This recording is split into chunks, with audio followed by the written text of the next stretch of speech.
I could really use some good luck right now. I really, really could. Shoot him, Kevin! Hello, everybody. I'm Roadblock, and this is a Raid Shadow Legends video.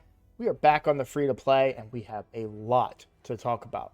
A lot happened on stream today and yesterday. So yesterday on stream last night, I did pull all of my ancients on the main account, but before I did that, I pulled my souls in the Altar of Souls.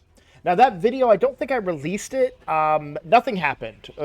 Plain and simple, I pulled all my souls. I did not get enough points trying to do. So here we're really looking for big legendaries. Higher than a 2-star would be preferred. If we can get like a legendary, a 4-star epic is pretty decent points. So, all right, another 10 pull. Let's hope we can get something a little bit better. Would love to see like a legendary, 4-star or 5-star. Yeah, not great. So definitely not going to get the points unless I get massively lucky with like a big legendary. The 4-star epics are not going to cut it. I would really need like a 6-star epic or higher. It does help that I'm getting those 4-star epics. It's going to give me better points, but okay, please be something big, and it's not because we just saw it was only 100 points. We've got 4 more to pull. We just got to hope we get lucky. That's really all it comes down to.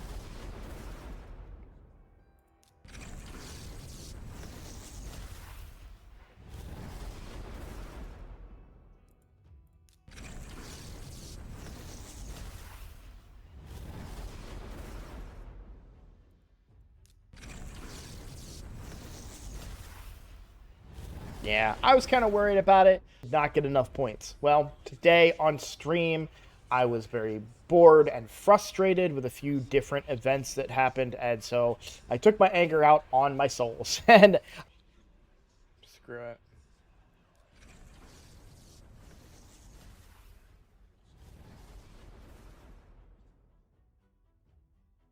I hate this game so much, man.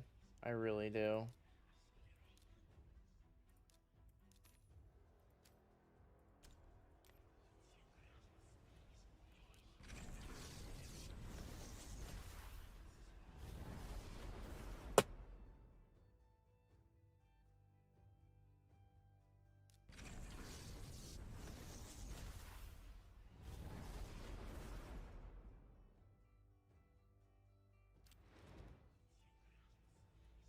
I pulled 3 Immortal Soulstones, which again did not give me the points I needed. Well,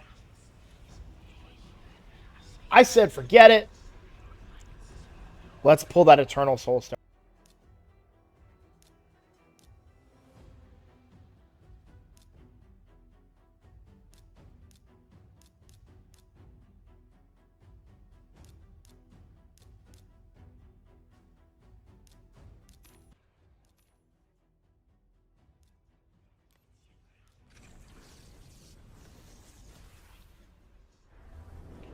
Thank you. Thank you. Thank you. Thank you. Thank you. Okay. That got me what I needed to get the crystals. I then used those crystals, and again, I pulled them on stream. I could really use some good luck right now. I really, really could. Let's go! Let's go! Yes! And I got Kira the Watcher. I talked about this before. Kira the Watcher was one of the best pulls that I could have got. Don't get me wrong. There were better pulls for that particular champion. Like, most of those champions were better than Kira the Watcher if I got a legendary. But the fact that I got Kira is huge because we are now 2 epics away from getting Lady Mikage. Or 1 legendary. I mean, something I noted in my stream today is that I did not fuse this guy. I did not fuse this guy. I did not fuse this girl. All 4 of the champions required for Lady Mikage, I just pulled them. So, hopefully, with any luck, There is a 2x. I haven't watched the news on it, but I've seen streamers with headlines saying 2x and a 10x this weekend. So as expected, we will get a double oh my god, what is the words? Double percent chance, just a 2x, a 2 times chance is what the words I'm looking for. So this goes up to 16% and obviously 1% for legendary, which will give me an opportunity to pull more shards and potentially get what I need to complete the Lady Mikage fusion. Very, very excited about that. So that all happened on stream. As far as pulling shards on the main account, I have exhausted every single gem that I could, chasing after this 1+1. I did not hit it. So unfortunately, nothing too interesting there. But I am very excited right now on the free-to-play. I do want to talk a little bit about what I think about Lady Mikage and why she is so important to this account in particular. Given the way that Raid has evolved and changed, one mechanic that is in her kit pairs very well with the current roster. And that's Silken Snare. Attacks all enemies, decreases the duration of all enemy buffs and all allied debuffs, so a mini cleanse, by 1 turn. Then increases the duration of all enemy debuffs and all ally buffs by 1 turn. This is a buff extender. Well, in a Wixwell team, we know how important buff extenders can be. But what else does she bring to the table? Well, she can pair up with a Shadowkin faction to do extra damage, but has an A1 that does shield the lowest ally with a small 10% shield. Of her HP, though, if you build her with high HP, you can get a pretty decent shield out of it. Not really relevant to the Wixwell team, though. But we also get the ally attack, which also brings increased attack and increased crit damage, which are buffs that we want, obviously. So we bring increased attack, we bring increased crit damage on all allies for 2 turns, and then do the ally attack, which just means more damage coming out. Plain and simple, right? One thing I think a lot of people sleep on, and this is, I've been using this in Hydra to great success. At the start of this champion's turn, removes all debuffs from the ally with the highest attack. So for my Trunda team, I use this, and she's constantly cleansing my Trunda of any negative effects. Then in the alternate form, this form I personally consider great for PvP. You have a buff removal, buff strip, as well as putting increased accuracy on allies. Then you have a full team stun, which also decreases turn meter by 30%. So not Armand's level, but effective nonetheless. And then a sleep on the A1 that also decreases turn meter by 15%. Really, really solid champion, truly. I never looked at this passive. At the start of this champion's turn, decreases the turn meter of the enemy with the highest attack by 15%. I didn't even know that was a thing. I'm going to be honest with you. So, Lady Mikage is amazing. And she gives me ally attack. I need that for Hard Fire Knight. We've been talking about that recently. She gives me buff extension. That works with Wixwell. Do I need it right now? No. But what does she do? This is something that is always important to remember when you're talking about champions' value and, you know, how they can improve your roster. It's very easy to look at a champion and say, on their face value, they do these things. But oftentimes, you don't consider that they could free up a champion that is otherwise compromised. In my case, that champion is Godseeker Aniri. But how is Godseeker Aniri compromised? You use her everywhere. And you're absolutely right. However, I don't have her in the gear that I want her to be in. Because I need her to have high defense. I need her to have pretty high speeds. And I haven't found a way to make her kit work with regeneration gear and still be viable for the the Wixwell team. So to put things in perspective, my Godseeker Aniri, and I showed this off on stream today, my Godseeker Aniri has... where are you at? So she's 269 speed, 79,000 HP, 5,000 defense.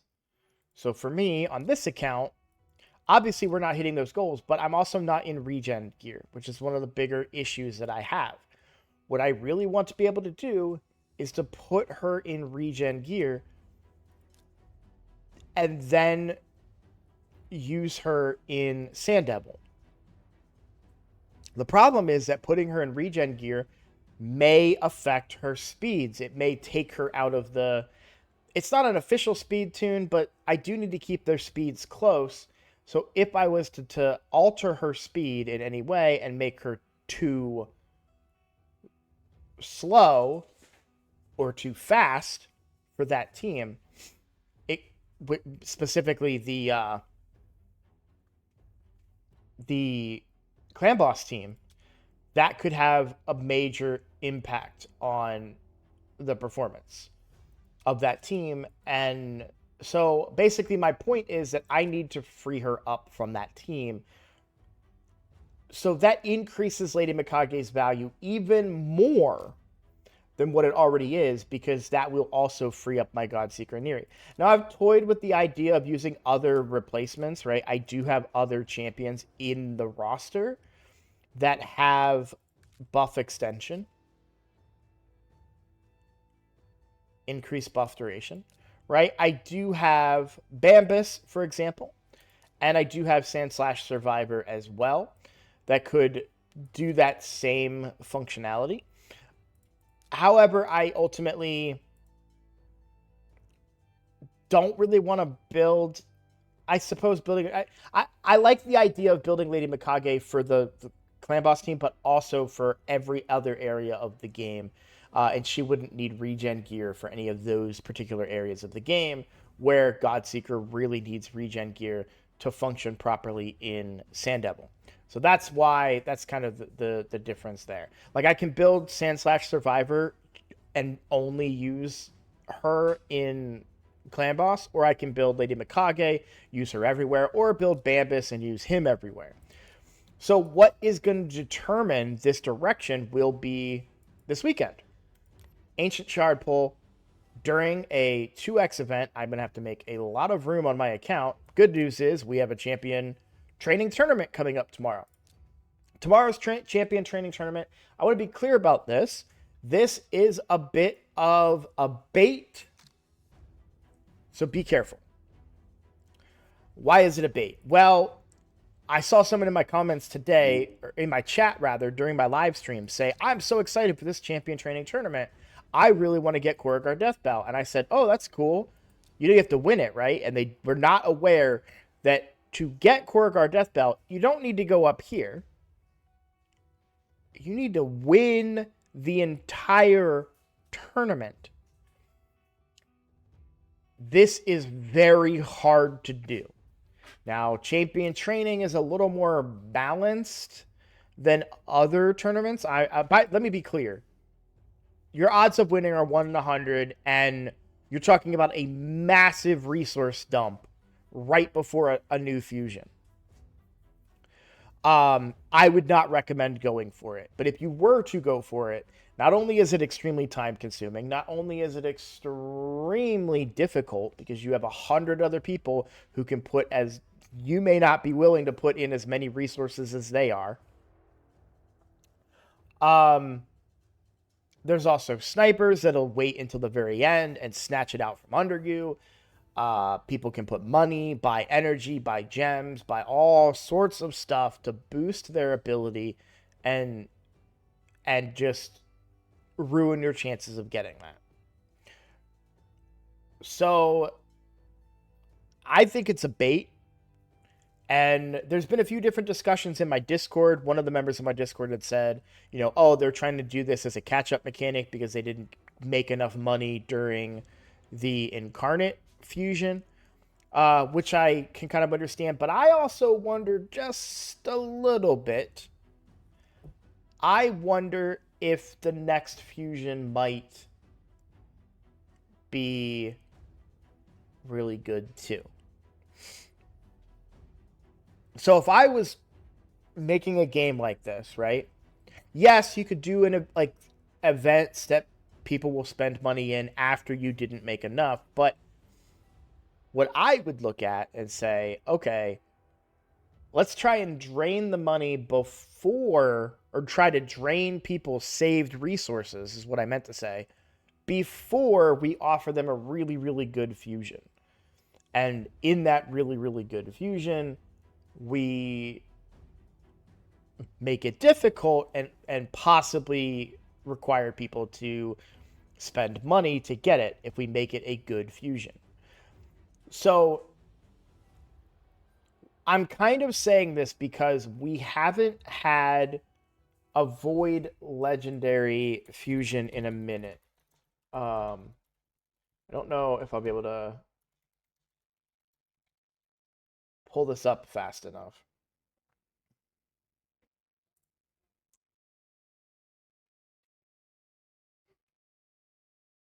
All right, so this doesn't have the incarnate on it. And I will say we've had quite a few good fusions lately. So this is the list of fusions, right? Is Emic our last void fusion? Yeah, he is. So we haven't had a void fusion in a while. And like I didn't go for Strategos. I didn't go for Bambus. I think I did Timid. I didn't go for Ugir. I don't think I did. Didn't go for Blizzar.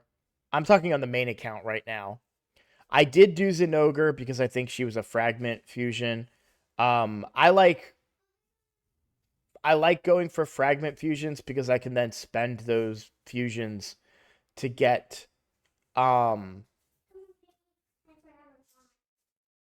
bonuses in the future. So why didn't I go for? Oh, I did go for Estrid on the main account. Obviously, everybody went for Armand. He's amazing, and then Wixwell, and then most recent was Incarnate. So I will say the fusions have been pretty decent power level if you look at them. But we haven't had a void one in a while, so this is all speculation, guys. Look, I am at the bottom of the barrel when it comes to information for content creators. I'm not in the content creator Discord. I'm not getting any news, any information before anybody else. I am just speculating that we just had a very weak fusion. And I'm not saying Incarnate herself is weak. There's viability there. I get that. I'm saying that I don't think a lot of people went for Incarnate. I didn't go for her on either account.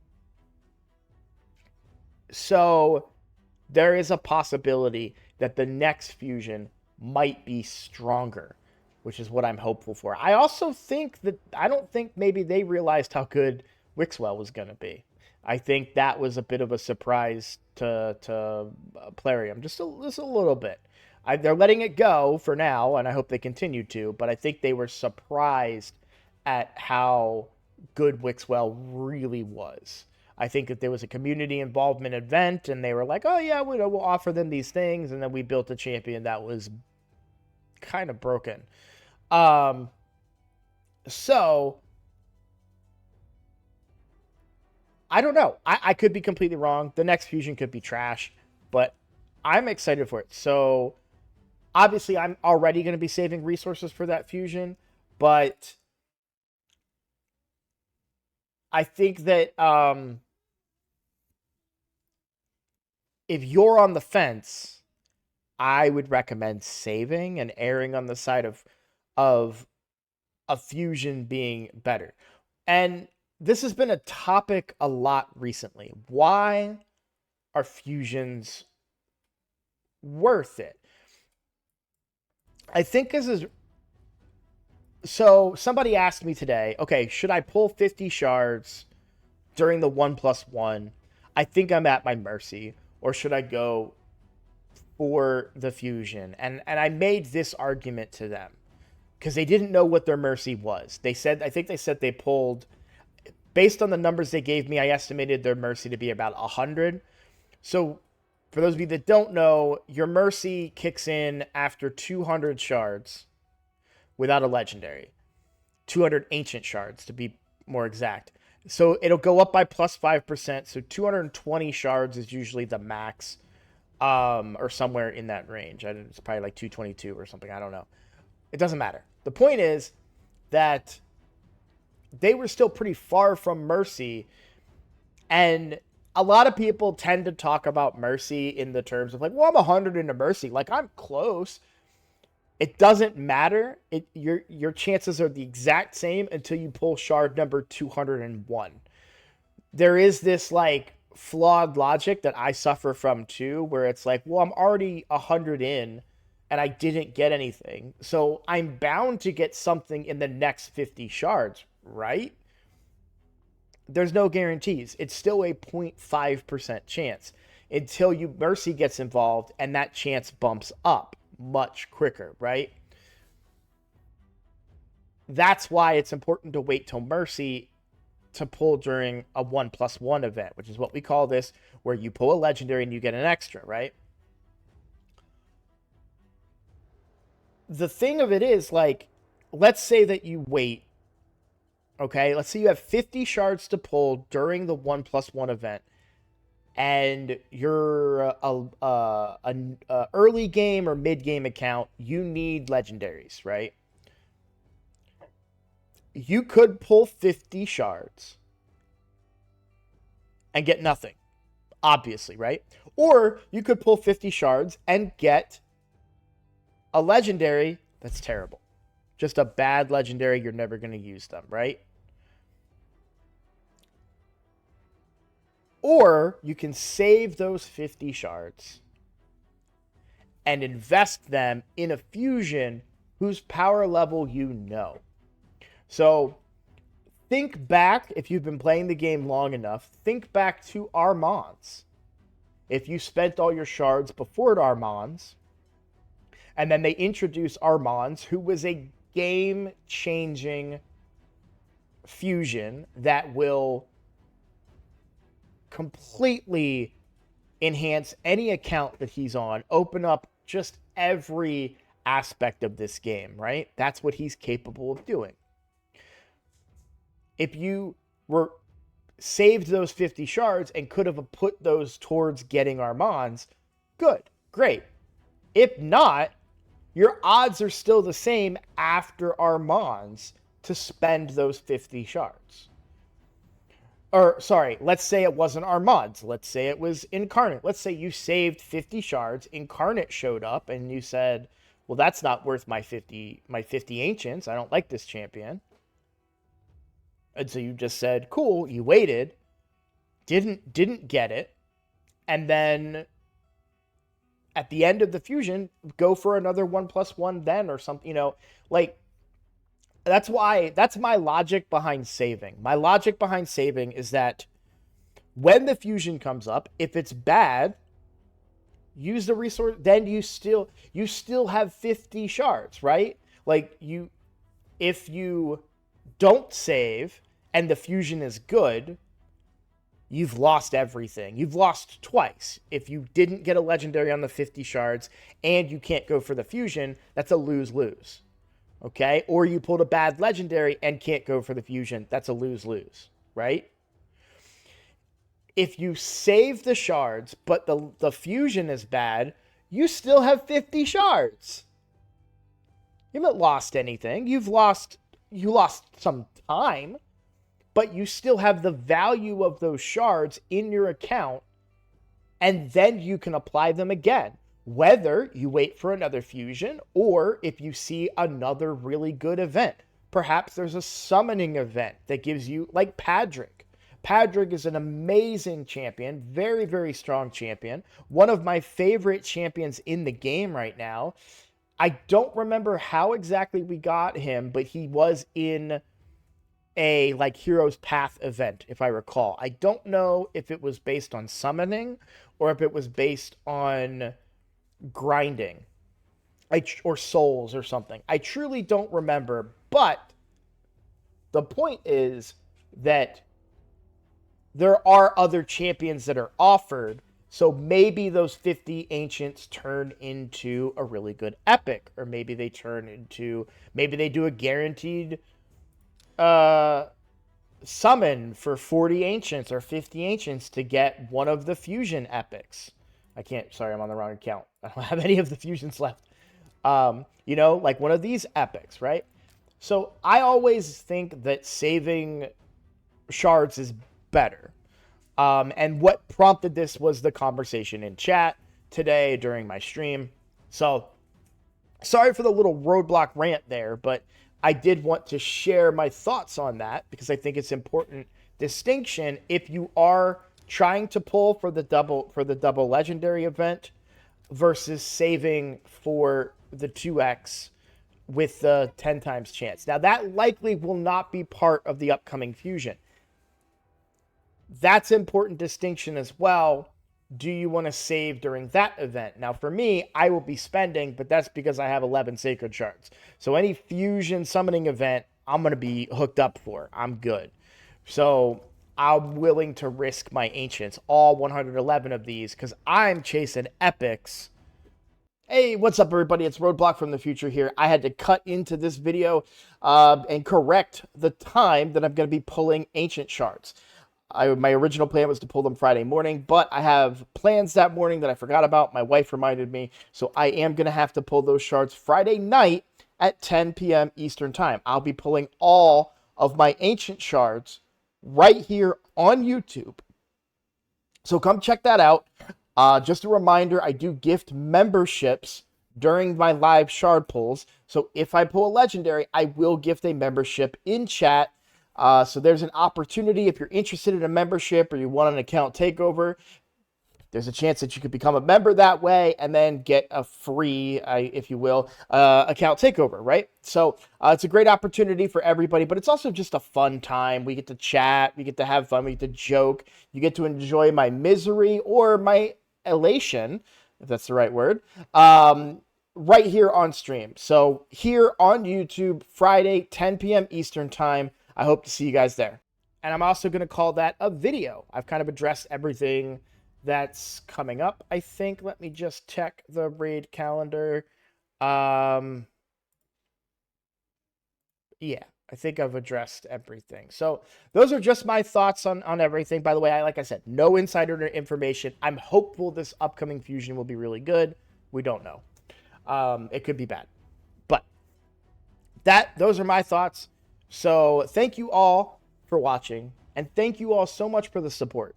The absolute best way to support my channel is to click that like button and promote this video, but also to click that subscribe button.